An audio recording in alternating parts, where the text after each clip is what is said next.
নেতাজি সুভাষ মুক্ত বিশ্ববিদ্যালয়ের এমএসডব্লিউ অর্থাৎ মাস্টার্স অফ সোশ্যাল ওয়ার্ক বিভাগের পাঠরত ছাত্রছাত্রীদের জন্য গাইড টু এমএসডব্লিউ আরও একটি ক্লাসের আয়োজন করেছে।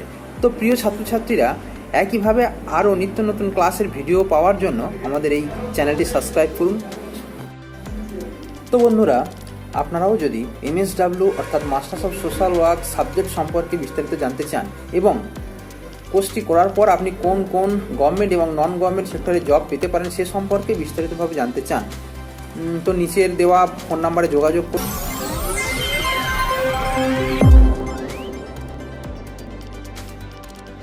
ছাত্রবৃন্দ, আজ আমরা এমএসডব্লিউ অর্থাৎ মাস্টার্স অফ সোশ্যাল ওয়ার্ক সাবজেক্টের যারা প্রথম বর্ষের স্টুডেন্ট, সেই প্রথম বর্ষের 7 নাম্বার পেপারের 2 নাম্বার চ্যাপ্টার এবং 3 নাম্বার চ্যাপ্টার নিয়ে আলোচনা করব। মূলত আমরা সোশ্যাল ওয়ার্ক রিসার্চ অর্থাৎ সমাজকর্ম গবেষণা এবং রিসার্চ ডিজাইন অর্থাৎ গবেষণা নকশা, এই দুটি বিষয়ে আলোকপাত করব। তো চলুন আজকে ক্লাস শুরু করা যাক। এবং এখানে কি হয়, সিচুয়েশনাল অ্যানালিসিসে যে ইনভেস্টিগেশন আর সিচুয়েশনের যে সমস্ত কম্পোনেন্ট আছে, উপাদানগুলো আছে, সেগুলো মানে অ্যানালিসিস করা হয়। এবং এখানে কি যে বিভিন্ন রকম যে ডিফারেন্ট, তার সঙ্গে সঙ্গে যে বিভিন্ন লিঙ্ক আছে হেলথের সঙ্গে, আরও অন্যান্য যে জিনিসগুলোর লিঙ্ক আছে সেগুলো কিন্তু, কারণ হেলথের সঙ্গে আমরা জানি স্বাস্থ্যের সঙ্গে শিক্ষাটাও একটা জড়িয়ে থাকে। তো এই লিঙ্কগুলোও কিন্তু সিচুয়েশনাল অ্যানালিসিস নিয়ে যারা, মানে এই পদ্ধতিতে যারা রিসার্চ করবেন তাদের জন্য খুব দরকার। নেক্সট আছে কি মনিটরিং অ্যান্ড ইভ্যালুয়েশন, অর্থাৎ এই কথাটা আমরা সবাই জানি। মনিটরিং অ্যান্ড ইভ্যালুয়েশন মানে মনিটরিং করা, পর্যবেক্ষণ আর মূল্যায়ন। মানে ধরুন আমি একটা যে রিসার্চ করলাম, মনিটরিং তার মানে কি টাইম টু টাইম করতে হবে, যে আমার সব জায়গাটাতে সমান। আমি ধরুন একটা কোথাও সাপোজ কি বলি, যে কোথাও ধরুন একটা রিসার্চ করছি, যে কোথাও একটা হয়তো কারো মেন্টাল স্ট্রেস নিয়ে, অ্যাডোলেসেন্টদের নিয়ে, হ্যাঁ, তো সেখানে যখন রিসার্চ করতে যাব তাহলে কিন্তু আমাকে সবসময় একটা মনিটরিং করতে হবে। মনিটরিং মানে টাইম টু টাইম করতে হবে, যে তাদের স্ট্রেস লেভেলটা কেমন আছে, বা তাদেরকে আমি এই পদ্ধতিটা দিয়েছি, যে কাদের আবার একটু বেশি আছে, কেন আছে, এগুলোই সব রিসার্চের মধ্যে আসবে। এবং ইভ্যালুয়েশন এটা হচ্ছে, এবং এই যে স্ট্রেস লেভেলটা কমানোর জন্য আমি এই মেথডগুলো ইউজ করতে পারি, এবং লাস্টে এটাও আমি একটা কনক্লুশন টানতে পারি যে এই জিনিসগুলোর জন্য তাদের স্ট্রেস লেভেল বেড়েছে। এবং সেখানে হয়তো আমি সাপোজ একটা গভর্নমেন্টকে আমি একটা সাজেশন দিতেই পারি যে এইগুলো করুন, তাহলে কিন্তু এদের স্ট্রেস লেভেলটা কমবে, কারণ স্ট্রেস থেকে ডিপ্রেশন, তারপর কিন্তু সুইসাইডাল অ্যাটেম্পটা অনেক বেশি হয়।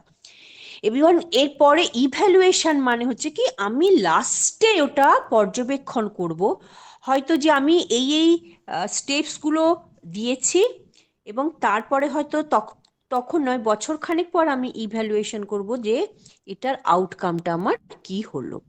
তাহলে রিসার্চের এটাও একটা পদ্ধতি।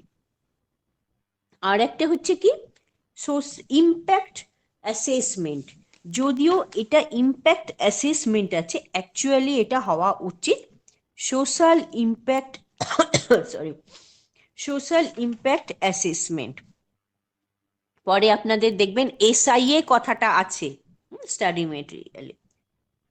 সোশ্যাল ইম্প্যাক্ট অ্যাসেসমেন্ট যদি কি বলা যায়, ইট ইজ আ মেথোডোলজি।